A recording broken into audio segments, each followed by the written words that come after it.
નમસ્કાર વિદ્યાર્થી મિત્રો આજે આપણે આ વિડીયોની અંદર ધોરણ 6 વિષય ગુજરાતી એટલે કે પલાસની સ્વઅધ્યયન પોથીનો પાઠ નંબર 8 મારે ઘેર આવજે મેઘાણીની વાત કરવાના છીએ।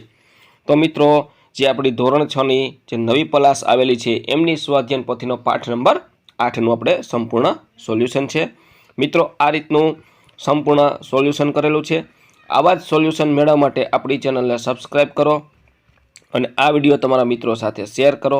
બીજું કે મિત્રો આપણી યુટ્યુબ ચેનલ ઉપર ધોરણ 6ના સ્વઅધ્યયન પોથીના દરેક વિષયના સોલ્યુશન મૂકેલા છે જે તમને મારી યુટ્યુબ ચેનલના પ્લેલિસ્ટમાંથી મળી જશે।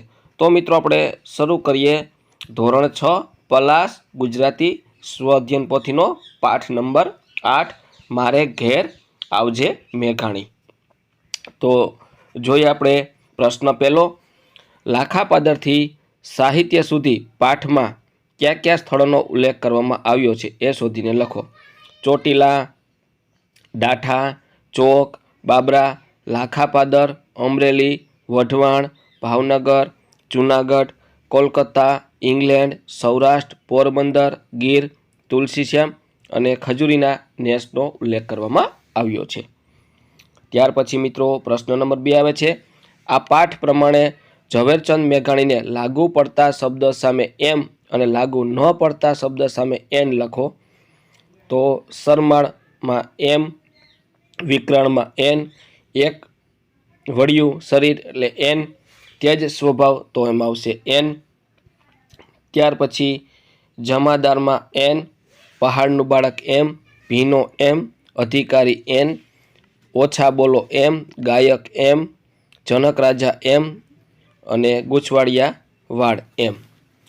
ત્યાર પછી મિત્રો આવશે પ્રશ્ન નંબર 3, સાચા વાક્ય સામે મજાજ મજા અને ખોટા વાક્ય સામે સજાજ સજાજ લખો અને ખોટું વાક્ય સુધારીને લખો। સિંધુડો એ ઝવેરચંદનો ભાઈબંધ હતો, સજાજ સજાજ એટલે ખોટું વાક્ય છે। સિંધુડો એ ઝવેરચંદની કવિતાની ચોપડી હતી। ઝવેરચંદના ગીતો એમના મિત્રો ખૂબ જ ગાતા, સજાજ સજાજ એટલે ખોટું વાક્ય છે। એમના મિત્રોએ રચેલા ગીતો ઝવેરચંદ ખૂબ ગાતા। ત્યાર પછી ઝવેરચંદના વાતોડિયા સ્વભાવને લીધે તેઓ જનક રાજા કહેવાયા, સજાજ સજાજ એટલે ખોટું વાક્ય છે। ઝવેરચંદના શરમાળ સ્વભાવને લીધે તેઓ જનક રાજા કહેવાયા। ઝવેરચંદ મેઘાણીએ બીજા ધોરણથી વઢવાણમાં અભ્યાસ કર્યો, સજાજ સજાજ। ઝવેરચંદ મેઘાણીએ બીજા ધોરણ સુધીનો અભ્યાસ વઢવાણમાં કર્યો। હીરબાઈએ સિંહને વાછડીનું માંસ ખાવા ન દીધું, તો મજાજ મજાજ આ વાક્ય સાચું છે।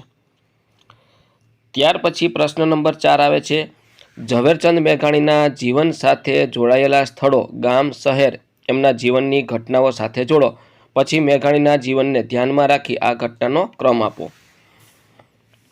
તો અહીંયા આ રીતના આપણે ઘટનાનો ક્રમ આપવાનો છે। તો અહીં ઝવેરચંદને બંગાળી સાહિત્યનો પરિચય થયો, તો એ 7મો ક્રમ આવશે। અહીં એમણે ચારણ કન્યા ગીત કાગળ પેન લીધા વિના રચ્યું, તો 8મો ક્રમ આવશે। અહીં કોલેજમાં તેણે અભ્યાસ કર્યો, તો એ 6ઠ્ઠો ક્રમ આવશે। ત્યાર પછી આ સ્થળને ઝવેરચંદ મેઘાણીનો અભ્યાસ કર્યો, 5મો ક્રમ। રજાઓમાં મેઘાણી અહીંના પોતાના મિત્રો સાથે જ હોય છે, 2જો ક્રમ આવશે। અહીં આ રાષ્ટ્રીય શાયરનો જન્મ થયો, એટલે 1લો ક્રમ આવશે। અહીંના કેમ્પમાં બીજા ધોરણ સુધી અંગ્રેજીમાં અભ્યાસ કર્યો, તો 3જો ક્રમ આવશે। અહીંની મિડલ સ્કૂલમાં તેઓ ભણ્યા, તો 4થો ક્રમ। આ પ્રમાણે આપણે ક્રમ ગોઠવેલા છે। ત્યાર પછી પ્રશ્ન નંબર 5 આવે છે, આપેલા વાક્યને તમારા મિત્રમાં બોલાતા હોય એ રીતે લખો। જોતા જ આવકારો દેવાનું મન થાય એવો માણસ, જોતા જ આવકારો દેવાનું મન થાય એવો માણસ। મોટી મોટી આંખ્યું નીસી ઢાળીને ઈવડા ઈ ઊભાતા, તો મોટી મોટી આંખ્યું નીસીને ઢાળીને એ ઊભાતા। ત્રીજું, હું હેઠે બેઠી પણ એમણે મને બેહવા ન દીધી, હું નીચે બેઠી પણ એણે મને બેહવા ન દીધી। હાવજ હોકારા કરતો હતો, સિંહ ગર્જના કરતો હતો। તમે મોટા માણા, અમારાથી તમને કામ ન ચીંધાય। તમે મોટા માણા, અમારાથી કામ ન ચીંધાય। ત્યાર પછી પ્રશ્ન નંબર 6 આવે છે, તમારા વિસ્તારનું લોક સાહિત્ય ભેગું કરવું હોય તો શું શું કરશો તેની વિગતે આયોજન કરો। આયોજનમાં નીચેના મુદ્દા ધ્યાનમાં રાખી જવાબ લખો અને અન્ય મુદ્દા પણ ઉમેરો। તમે ક્યાં ક્યાં જશો, મારા ઘરે અને ગામમાં, કોને કોને મળશો, દાદા દાદી વ્યાસ ચારણ ગઢવી, શું શું પૂછશો, તમને મને લોકગીત સંભળાવશો, તમે મને લોકગીત સંભળાવશો, તમે આપણા વિસ્તારથી લોકકથા કહેશો, મળેલી સામગ્રીનો સંગ્રહ કેવી રીતે કરશો। હું લોકગીત અને લોકકથાનો સંગ્રહ એક મોટી નોટબુકમાં લખીને કરીશ। આ સાહિત્ય કોને કોને બતાવશો, હું આ સાહિત્ય મારા શિક્ષક અને મિત્રોને બતાવીશ।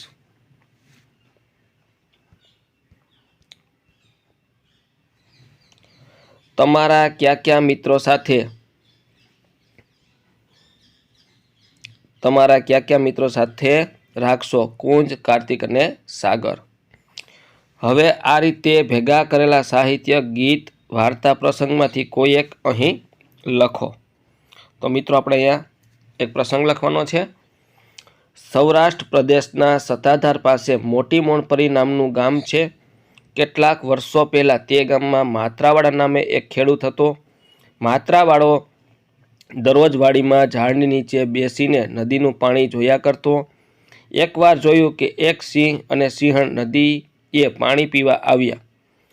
પાણી પીવા જતાં નદીના પાણીમાં રહેલા મગરે સિંહની પત્નીને મારી નાખી।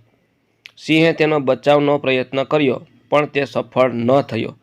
4 દિવસ પછી મગર પાછો આવ્યો ત્યારે સિંહ ઝડપથી તેના પર હુમલો કર્યો। અંતે સિંહે મગરને મારી નાખ્યો, પરંતુ તે પણ પોતે ઘાયલ થઈને ત્યાં જ પડી ગયો। માત્રાવાળા સિંહની મદદ કરે છે, દવા લાવીને સિંહની સારવાર કરીને કેટલાક દિવસ પછી સિંહ સાજો થઈ ગયો અને તેનો મિત્ર બની ગયો। તમારા વિસ્તારમાં ગવાતું લોકગીત કે વાર્તા શોધીને લખો। તો આપણે અહીંયા લખીએ છીએ, અષાઢી સાંજના અંબર ગાજે મેઘાડંબર ગાજે, માતેલા મોરલાના ટવકા બોલે ધીરી ઢોલક ડોલે, ગરબા ગોવાળિયાના પાવા વાગે સૂતી ગોપી જાગે, વીરાની વાડીઓમાં અમૃત રેલે ભાભી ઝરમર ઝીલે, ભાભીની રાતી ચોળ ચૂંદડી ભીંજે ખોડે બેટારી રીજે, અષાઢી સાંજના અંબર ગાજે। તો આ રીતનું તમે એક લોકગીત લખી શકો છો। ત્યાર પછી પ્રશ્ન નંબર 7 આવે છે, નીચેના વાક્ય જેવો જ અર્થ ધરાવતા વાક્ય પાઠમાંથી શોધીને લખો। સિંધુડો કવિતાનું પુસ્તક લખનાર આ કવિતાઓ ઊંચે અવાજે ગાતા અને આ કવિતાઓ બહાદુરી વધારનારી હતી। એક તો સિંધુડોના સર્જક બુલંદ કંઠે ગાય અને તેના કાવ્યો પણ શૌર્ય જગાડનારા। સિંધુડો કબજે થયાની વાત ઝડપથી ફેલાઈ ગઈ। એ સિંધુડો જપ્ત થતો વાત વાયુ વેગે પ્રસરી ગઈ।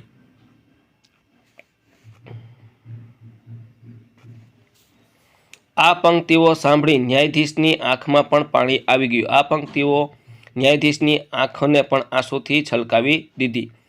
પર્વતમાંથી નીકળતી નદીઓના ઊંડા ખાડા અને ડુંગરના પોલાણો તેમના બાળપણના મિત્રો હતા। એ પહાડ ભેદતી નદીઓ, ઊંડા ધરાને એ ડુંગરથી બખોલમાં તેમના બાળપણને સંગી હતા। વધુ સારું શિક્ષણ મેળવવાની ઈચ્છાથી તેઓ કોલેજ કરવા જૂનાગઢ ગયા। BAમાં વધુ સારા શિક્ષણના લોભે જૂનાગઢ ગયા। પ્રશ્ન 8, કવિતામાંથી પ્રાસ બેસતો હોય એવા શબ્દ લખો, કોઈ અન્ય શબ્દ પણ લખો। દુકાળ તો કાળ, મહાકાળ, મહેર, લહેર, વેર, પેટાળ, ડાળ, સાળ, ઝાડ, ટાળ, કાળ, અણમૂલ, ફૂલ, ઝૂલ। પ્રશ્ન 9, કાવ્યમાં કહેવાયું હોય તેવા વાક્ય સામે બેની અને ન કહેવાયું હોય એની સામે નેની લખો. તો જે વાક્ય આપણા કાવ્યમાં હોય એની સામે બેની, ન હોય એની સામે નેની. આપણા દેશમાં નદીઓ ભરપૂર પાણી છે, તો નેની. મારે ઘેર જાત જાતના ફૂલ છોડ ઉગતા નથી, બેની. હું ફૂલોની સુગંધ વિશે બધાને વાતો કરી રહ્યો છું, તો નેની. ઓ બહેન, તું મારે ઘેર તારી નાની વેણી ગૂંથવાવજે, બેની. હું ખેતર વચ્ચે જોડી બનાવીને ઝીણા ફૂલ શોધીશ, તો બેની. ત્યાર પછી નીચેનામાંથી કોઈ એક વ્યક્તિનું વર્ણન કરો. મારો ભાઈ, મારી બહેન, મારું ગામ, તો મારું ગામ. મારા ગામનું નામ માનપુર છે. તે નાનું છે. માનપુરની શેરીઓ અને ગલીઓ સ્વચ્છ છે. મારા ગામમાં લાઇટ છે. પાણીની ખૂબ જ સારી વ્યવસ્થા છે. મારા ગામમાં એક સુંદર મજાની શાળા છે જેમાં હું અભ્યાસ કરું છું. ગામના ચોરે રામ ભગવાનનું સુંદર મંદિર છે. ગામના પાદરે શિવ મંદિર અને પંચમુખી હનુમાન દાદાનું મંદિર છે. એક ગ્રામ પંચાયત અને આંગણવાડી છે. મારા ગામમાં સૌ સંપીને રહે છે ને મારું ગામ મને બહુ ગમે છે. તો મિત્રો, આ તો આપણું ધોરણ 6 વિષય પલાસ એટલે કે ગુજરાતીની સ્વ અધ્યયન પોથીનું પાઠ નંબર 8નું સંપૂર્ણ સોલ્યુશન. આવા જ સોલ્યુશન મેળવવા માટે આપણી ચેનલને સબસ્ક્રાઈબ કરો અને આ વિડીયો તમારા મિત્રો સાથે શેર કરો. બીજું કે મિત્રો, આપણી યુટ્યુબ ચેનલ ઉપર ધોરણ 6ના સ્વ અધ્યયન પોથીના દરેક વિષયના સોલ્યુશન મૂકેલા છે, જે તમને મારી યુટ્યુબ ચેનલના પ્લેલિસ્ટમાંથી મળી જશે.